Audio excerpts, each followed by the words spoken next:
Thank you so much for that wonderful introduction. And I just have to say before I go any further that it is so wonderful to see all of you here tonight. It is seriously a gathering of some of my most favorite people.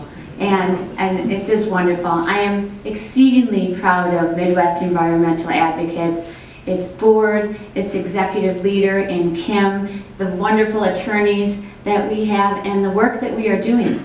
I'm just so proud of it. And I know that we are part of this larger community, as we just discussed, of people really working to reclaim Wisconsin's name and reputation and the good work that we can all do together. So I just feel so grateful to be here tonight. I have the honor of introducing tonight's keynote speaker, Arlen Christenson, who we all know is a University of Wisconsin Law Professor Emeritus and founding Midwest Environmental Advocates Board President. He is really, has been, and remains the wind beneath MEA's wings. And you really have been there for the long haul and will continue to be, and we're very grateful for that. I first met Arlen back in 2003, which doesn't sound that long ago, but then it starts adding up. And it was one of my my first assignment for Midwest Environmental Advocates. I had been asked to research and write a comprehensive policy piece on the history and value of the Public Intervenor's Office. And there was no one who is more expert on that topic than Arlen. He was the first and the best person for me to talk to because he is so knowledgeable of the contributions of the Public Intervenor's Office, and unfortunately the void left by its absence, which we must endeavor to fill now more than ever before. Arlen is truly an impressive person, not merely for his vast expertise, but more importantly for his convictions and optimism. He is someone who truly believes in Wisconsin and in all of us to affect change for our environment and for our communities.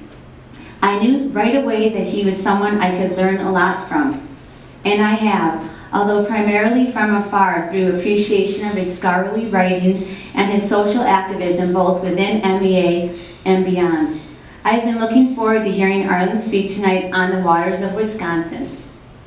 I too can benefit certainly for a breath of energy and optimism from Arlen, because as we find ourselves in these unfortunate times when ignorance is championed and citizens are disenfranchised, that Arlen will remind us that we, each of us, have the stake in our community, a true stake, not just in our environment, but where we live and in the places and the wildlife and the waters that we cherish. Arlen is a true voice for citizen empowerment that will inspire. And please join me in welcoming Arlen to be our presenter tonight.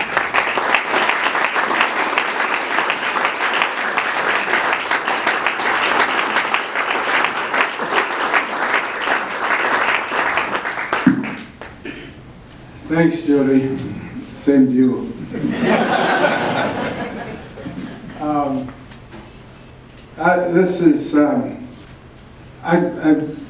I'm embarrassed because everywhere I look there's something with my picture on it. I don't know what you know about Norwegian heritage, but we don't do well with praise.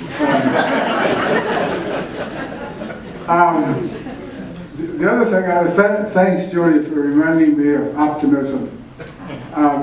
I have been optimistic. It's really tested at the moment, as I'm sure you all feel as I do. It's a tough time. But one of the things that I decided to do in this talk was to do, I'm a big history buff, and I wanted to do some history of Wisconsin and Wisconsin waters, and some of it is personal. I've been around long enough, so I've got some personal history in some of this stuff, and I'll remind you of it.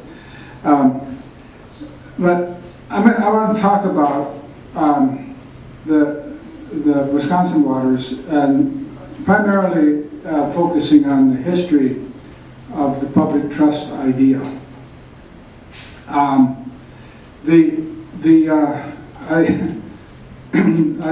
have had a lot of experience in talking about the Public Trust Doctrine, and when I hit the word doctrine, I see eyes glaze over. So I'm trying to change the words a little bit. But it has to do with water, and is there any place in the world that has the water resources that Wisconsin has?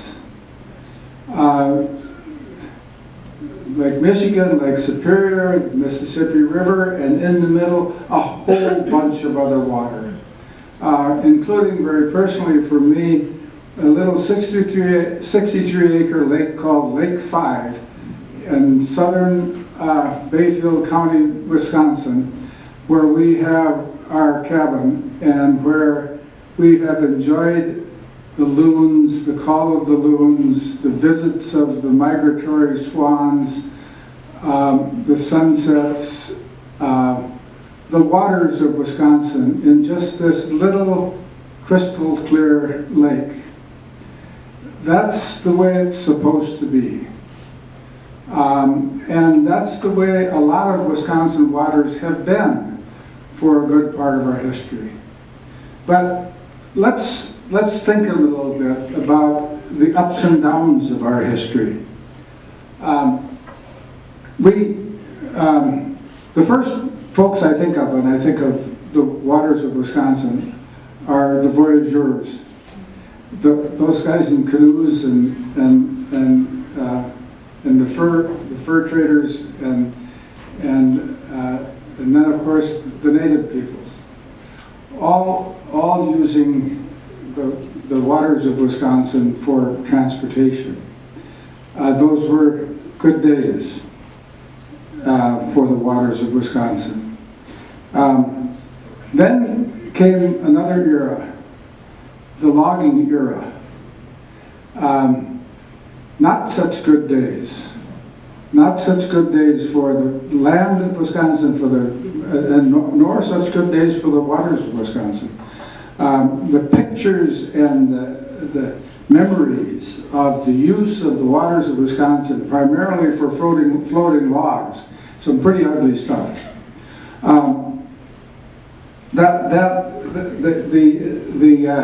And then there was another era. This is now coming into my personal memory. The waters of Wisconsin, for a good share of our history, were used primarily for commercial use. That is, every stream practically in the state had a sawmill, a canning factory. Where I grew up in Amory in Polk County, we had a pea factory. That was the employer of last resort, by the way, for all of us in the summertime. But that was right on the river. And why on the river? Good disposal place, right? And so one of the things that our rivers were used for in those days was simply to dispose of waste. It got so bad that this is one of the big examples. In 1925, the Flambeau River, because of waste disposal from the Flambeau paper mill, got so polluted and the dissolved oxygen got so low that at one time there were between 30 and 60,000 dead fish on a 6-mile strip of the Flambeau. Where did I get this? There's still, I don't know how long it's been either, but there's still a great place on the DNR website where it's called Champions of the Public Trust. And there are three videos on there that I urge you to see before they're taken off. One of those speaks of this event, which resulted in a response that I take, this is part of my optimism. What happened as a result of that was there was a huge citizen movement